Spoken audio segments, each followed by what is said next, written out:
7 రోజుల ముందు అజెండా పంపించడం జరిగింది. ఎమ్మెల్యే గారికి సరే విప్పు కాబట్టి మేడం వాళ్ళు రాలేకపోతే మీకేమైంది, మీరు వచ్చిండొచ్చు కదా, మీరు చర్చించవచ్చు కదా, మీరు ఏదనుకున్నారో ఆ అంశాలన్నింటినీ కూడా అని మేము తెలియజేస్తున్నాం. అంతేకాదు పీపీపీ మోడ్ గురించి కూడా మాట్లాడడం జరిగింది. అప్పుడు ఉన్నటువంటి కార్పొరేటర్లు ఇక్కడ వాళ్ళు ఉన్నారు, మేము ఉన్నాం కూడా.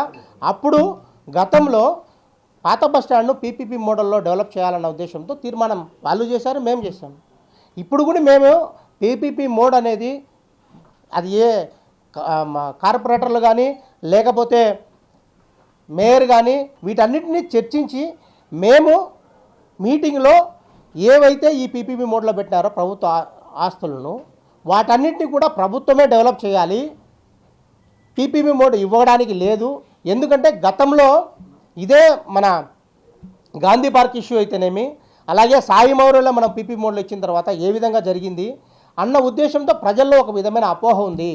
ఆ అపోహ వద్దు, ప్రభుత్వమే డెవలప్ చేయాలి, లేదా కార్పొరేషనే ఉంది, మనమే ఏదైనా బ్యాంక్ నుంచి లోన్ తీసుకుని వాటిని డెవలప్ చేసే కార్యక్రమం ఉంటుందన్న ఉద్దేశంతో వాటిని మేము తిరస్కరించినాం తప్ప ఏదో అభివృద్ధికి అడ్డుకునే పరిస్థితి మన పాలకవర్గం ఎప్పుడు ఉండదు. ఎప్పుడు కూడా అభివృద్ధి కోసమే పాటుపడతామని